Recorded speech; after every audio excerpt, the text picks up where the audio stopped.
3 years later, I stand in the kitchen of our house on Ashmont Drive, watching Oliver play in the backyard. He's 10 now, tall for his age, with Natalie's dark hair and my stubbornness. He's building something elaborate with sticks and rope, a trap for dragons, he told me this morning. The nightmares stopped about a year ago. The therapy helped. Dr. Rosen said Oliver showed remarkable resilience, but that we should expect setbacks. There haven't been many. Just the occasional bad dream, the lingering fear of vacuum cleaners, the way he still checks the locks on doors twice before bed. Small prices to pay for survival. My phone buzzes. Text from Natalie. Running late. Traffic on 26. Be there by 6. I text back. No problem. Dinner's not ready anyway. This is our routine now. Every other weekend, Natalie comes for dinner. Sometimes she takes Oliver for the weekend, to her apartment across town. Sometimes they just hang out here, building train tracks or watching movies. Sometimes all three of us do things together. Museums, hikes, the zoo. It's not a traditional family, but it works. The doorbell rings. I check the security camera. Old habits die hard, and see Rebecca standing on the porch, holding a bakery box. I open the door. You didn't have to bring anything. Chocolate cake, Rebecca says, stepping inside. Oliver's favorite. It's a special occasion, right? Right, I say, though my stomach twists with nerves. Today is the day. 3 years of waiting, and finally, we get the answer. The custody battle didn't end with Judge Blackwell's temporary ruling. It couldn't. Because while Natalie and I had come to an agreement, the state of Oregon still had questions. Questions about the legality of Oliver's adoption. Questions about whether Natalie had truly consented to giving him up.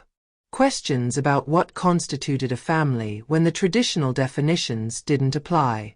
For 6 months, we attended therapy sessions. Family therapy with Dr. Rosen, individual therapy for Oliver, co-parenting sessions for Natalie and me. CPS visited monthly, checked the house, interviewed Oliver, made sure he was adjusting. At the 6-month mark, Judge Blackwell made the temporary custody permanent. Sort of. She ruled that Natalie and I would share legal custody. Both of us had equal say in major decisions about Oliver's life. But physical custody remained primarily with me, with Natalie having visitation rights. It should have ended there. But Catherine Morrison Walsh, even from her hospital bed, wouldn't let it go. She survived the cardiac arrest. Barely. And while she was too weak to face trial for murder, her lawyers filed a civil suit claiming that the Morrison family had legitimate ownership of Oliver based on the original contract with Cascade Adoption Services. It was absurd. Monstrous. But it tied us up in court for another year. Catherine died 11 months after the cabin incident. The leukemia finally took her. I didn't attend her funeral. Neither did Natalie. But her death didn't end the lawsuit. Her estate continued the fight, claiming they had a financial interest in recouping the money Helena Morrison had spent acquiring Oliver. They wanted $800,000. From me, from Natalie, from anyone who could pay. The case went all the way to the Oregon Court of Appeals. And that's where it sat for 2 years while judges debated whether a child could be considered a financial asset in a civil contract. Today we get the ruling. Natalie arrives at 6:15, slightly breathless, her hair windblown. She's dressed professionally. She went back to work as a data analyst 6 months ago, trying to rebuild the life she'd put on hold while hunting for Oliver. "Sorry I'm late," she says, hugging Oliver when he runs to greet her. "How's my favorite kid?" "I'm not a kid," Oliver protests. "I'm almost 11. You're right, Natalie says seriously. You're practically ancient. Should I start calling you sir? Oliver giggles. This is their game. He acts mature, she teases him, he laughs. It's comfortable. Familiar. It took a long time to get here. The first year was the hardest. Oliver didn't understand why he suddenly had two mothers. He was angry at me for letting Natalie into our lives. He was confused about who Natalie was and why she mattered. He acted out in school, got into fights, withdrew from friends. Dr. Rosen said it was normal. That Oliver was processing trauma, and we needed to give him time. So we did. Natalie and I attended every therapy session, every school meeting, every parent-teacher conference. Together. We presented a united front even when Oliver tested us, even when he tried to play us against each other, even when it would have been easier to give up. Slowly, things improved. Oliver started accepting Natalie's presence. Started calling her Nat instead of that lady. Started asking when he'd see her next instead of complaining when she visited. Now, 3 years in, he genuinely loves her. In his own way. Not the same way he loves me. I'm still Mama, still the one he comes to when he's hurt or scared or needs comfort. But Natalie has her own place in his heart. She's the one who teaches him about computers, who plays video games with him, who tells him stories about what he was like as a newborn. She's Nat, his other mother. We eat dinner together, spaghetti and meatballs, Oliver's request. Rebecca tells stories about her new job at a victim advocacy non-profit. Natalie talks about a project at work. Oliver shows off a drawing he made in art class. For a moment, it feels completely normal. Like we're just a family having dinner. Then my phone rings. Attorney's office. Everyone goes quiet. Oliver looks at me with wide eyes. Is it the judge? He asks. Probably, I say. I need to take this. I step into the hallway. This is Lauren Bishop. Ms. Bishop, this is Patricia Nguyen from Henderson and Associates, my attorney's paralegal says. I have news about the Morrison estate case. My heart pounds. And the Court of Appeals ruled in your favor, she says, and I hear the smile in her voice. Unanimously. They found that the Morrison family's claim had no legal merit. Children cannot be considered assets in civil contracts. The case is dismissed with prejudice, meaning it cannot be refiled. It's over. I lean against the wall, legs suddenly weak. It's really over. It's really over, she confirms. You and Ms. Graves have full legal custody of Oliver. No one can challenge it. Congratulations. I thank her, hang up, stand in the hallway for a moment trying to process. 3 years. 3 years of fighting, of court dates, of lawyers and judges and depositions. 3 years of wondering if someone would take Oliver away. And now it's done. I walk back to the kitchen. Everyone's watching me. Well, Natalie asks. We won, I say. The court dismissed the case. It's over. Oliver jumps up. Does that mean we're safe? Really safe. Really safe, I confirm. He runs to me, throws his arms around my waist. I hold him tight, feeling tears build. Natalie is crying too. Rebecca is smiling, wiping her eyes. We should celebrate, Rebecca says. I brought cake. Oliver pulls back. Chocolate cake? Yes.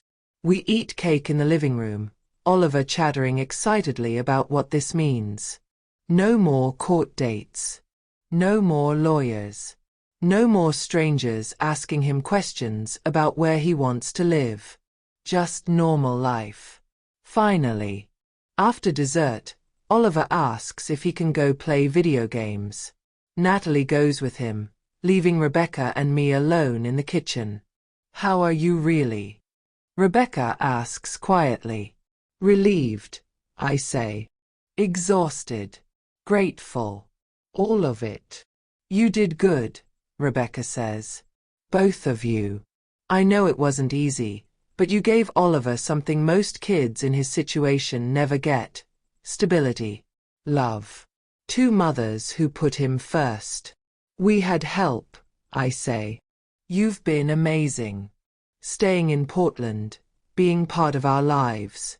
Oliver loves his Aunt Rebecca. Rebecca smiles. I love him too. He reminds me why I got into social work in the first place. To help kids. To make things right. You made things right, I say. You testified against Catherine, helped build the case. You could have disappeared, started over somewhere else. But you stayed. Someone had to make sure you two didn't kill each other, Rebecca jokes. Then more seriously. Besides, I owed Oliver. I processed his illegal adoption. I facilitated his trafficking, even if I didn't know it at the time. Staying, helping, being part of his life. It's the least I could do. You've done more than that, I say. You've been family. Later, after Rebecca leaves and Oliver is in bed, Natalie and I sit on the back porch with wine. The night is cool, stars visible despite the city lights. I can't believe it's really over, Natalie says. Me neither, I say. 3 years. Feels like forever and no time at all. Remember that first night? Natalie asks. When I showed up at your door. You wanted to call the police. I should have called the police, I say, smiling. Would have saved us a lot of trouble. Would have gotten Oliver killed, Natalie says quietly. She's right. If I'd called the police that first night, if I'd trusted the system, Catherine would have gotten to Oliver before we understood the danger. The FBI would have put him in protective custody, but Catherine had contacts. Hendricks would have found a way. Running saved his life. And letting Natalie into our lives gave us the strength to fight. Do you ever think about what if? I ask.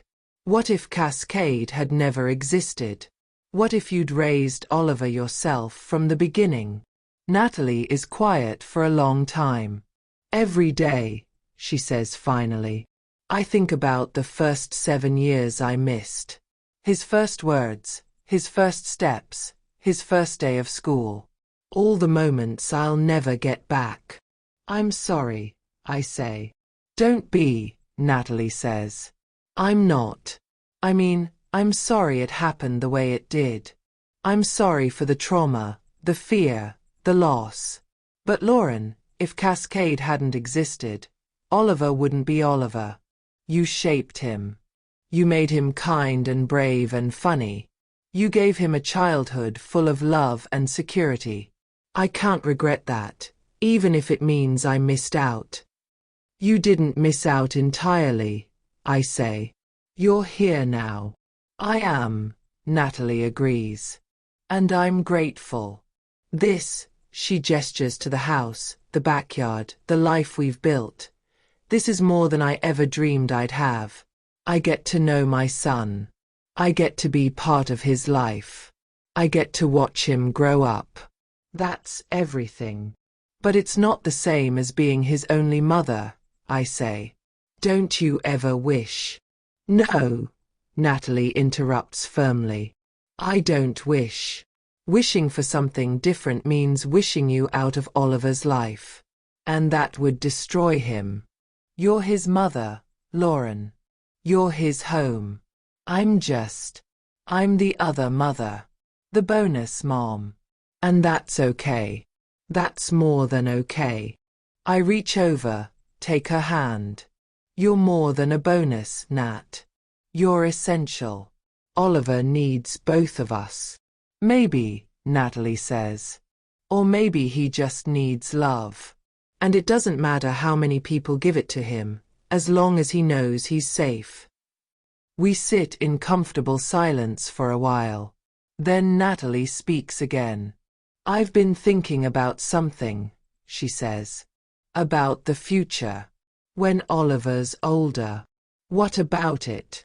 He's going to have questions, Natalie says. About why this happened. About Helena Morrison and Catherine and Cascade. About why some people valued his organs more than his life. Those are hard questions. Questions we can't fully answer. I know, I say. Dr. Rosen warned us. Said when Oliver hits his teens, he'll start processing the trauma in new ways. Asking deeper questions. I want to be there for that, Natalie says. Not just for the fun parts, the video games and the train sets. I want to be there for the hard conversations. The ones about identity and worth and what it means that he was bought and sold like property. You will be, I promise. We'll face it together. Like we've faced everything else. Natalie squeezes my hand. Thank you. For letting me in. For trusting me with him. For sharing the hardest, most important job in the world. Thank you for fighting for him, I say. For never giving up. For saving his life. We saved his life, Natalie corrects. Together. The next morning, Natalie takes Oliver to the Science Museum. It's their thing, every other Sunday, some educational adventure. Last month it was the planetarium. Next month, Oliver wants to visit the Japanese garden. I use the quiet time to finally do something I've been putting off. I drive to Lone Fir Cemetery, where Thomas Hendricks was buried in an unmarked grave. No one claimed his body. No family, no friends. Just a plot number in the county records. I don't know why I came. Closure, maybe. Or confirmation that the monster is really dead and buried. I stand at his grave, looking at the unmarked earth. You lost, I say quietly. You tried to take my son, and you lost. Catherine lost. The whole Morrison empire collapsed. And Oliver is safe. Happy. Loved. The wind rustles through the trees. No answer. Just silence. I should hate you, I continue. But I don't. I pity you. You spent 20 years believing children were commodities. That life could be bought and sold. You died alone, unmourned, buried in an unmarked grave. That's what your choices earned you. Nothing. I turn to leave, then stop.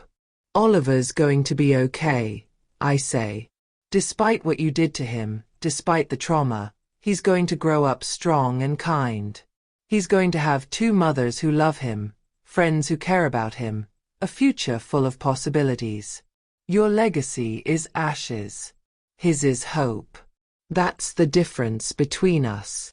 I walk back to my car, feeling lighter somehow. The past is buried. The future stretches ahead. That evening, we have family dinner again. Just the 3 of us this time. Me, Natalie, and Oliver. He's in a good mood, talking non-stop about the dinosaur exhibit at the museum. And Nat said we could come back next month when they get the new T-Rex skeleton. Oliver says excitedly, "Can we, Mama? Please." "Of course," I say. "As long as your homework is done." Oliver groans but agrees. Natalie catches my eye, smiling. After dinner, we play board games. Oliver wins at Uno, gloats mercilessly. Natalie wins at Scrabble, is slightly more gracious. I win at nothing but don't mind. This is what we fought for. Not just Oliver's safety, but this. Normal evenings. Board games and laughter and mild competition. A child who feels secure enough to gloat about winning Uno. At bedtime, Oliver asks if Nat can stay to read stories. If she wants to, I say. Natalie smiles. I'd love to. We both sit on Oliver's bed, me on one side, Natalie on the other. Oliver picks out 3 books. We read them together, trading off pages, doing silly voices for different characters. When we finish, Oliver yawns. Can I ask you guys something? Anything, I say. Are you friends? Oliver asks. You and Nat. Like real friends. Natalie and I look at each other. Yeah, I say. We're real friends. Good, Oliver says, snuggling into his pillow. Emma's 2 dads are friends. They do stuff together and don't fight. I like that you don't fight. We don't always agree, Natalie says gently. But we work it out. Because we both love you. I know, Oliver says. His eyes are already closing. Love you both too. We kiss him good night. Me first, then Natalie. Turn off the light. Leave the door cracked. In the hallway, Natalie and I stand for a moment in silence. He called you Nat, I say. Not my other mom. Just Nat. I noticed, Natalie says. Is that okay? It's perfect, I say. It's who you are to him. Not a replacement mom or a second mom. Just Nat. The person who loves him and shows up for him and reads silly voices in bedtime stories. The other mother, Natalie says softly. The other mother, I agree. 3 years ago, a stranger showed up at my door claiming to be my son's birth mother. I should have called the police. Should have protected my perfect life, my legal claim, my exclusive right to be Oliver's mother. But I didn't. I let her in. And that decision, that terrifying, impossible decision, saved my son's life. It also gave me something I never expected. A partner. Someone who understands the weight of raising this particular child, who shares the fear and the hope and the fierce protective love that comes with being Oliver's mother. The courts call it joint custody. Legal documents define our relationship through visitation schedules and decision-making authority. But that's not what this is. Not really. This is 2 women who started as strangers and became something else. Not quite sisters. Not quite friends. Something new. Something without a proper name. We're both Oliver's mother. Both essential. Both irreplaceable. One gave him life. One gave him childhood. One fought through hell to find him. One fought through hell to keep him. And together we gave him safety, love, a future. People ask me sometimes how it works. How we navigate the complicated territory of shared motherhood. How we deal with jealousy or competition or resentment. The truth is, it's not always easy. There are moments when I see Natalie making Oliver laugh and feel a pang of something. Not quite jealousy, but close. Moments when I have to share milestone moments instead of experiencing them alone. Moments when I wonder if Oliver will someday love her more because she sacrificed more. But then I remember, this isn't a competition. Oliver's heart is big enough for both of us. And he's better off with 2 mothers than one. So when people ask how it works, I tell them the truth. It works because we choose it. Every day. We choose to share instead of fight. To collaborate instead of compete. To put Oliver's needs above our own egos. We choose to be family. Not a traditional family. Not a nuclear family. Not a family that fits any existing definition. But a family nonetheless. Oliver has two mothers. One who carried him for 9 months and one who's carried him for 10 years.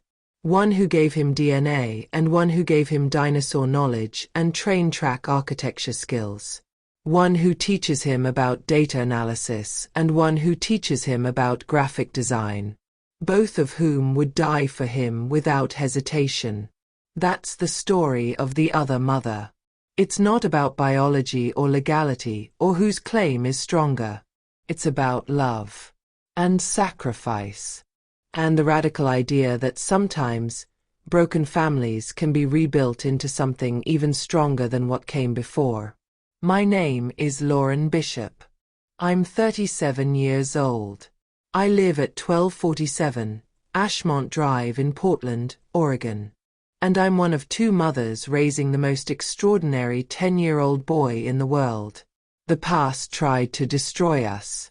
The future is ours to build. And we're building it together. Next time on The Other Mother, there is no next time. This is the end. But the story of 2 mothers, one who gave life, one who fought to keep it, will stay with you long after the final word. Subscribe to Life Stories Untold for more gripping cinematic audio thrillers and unforgettable human stories that stay with you long after the final word.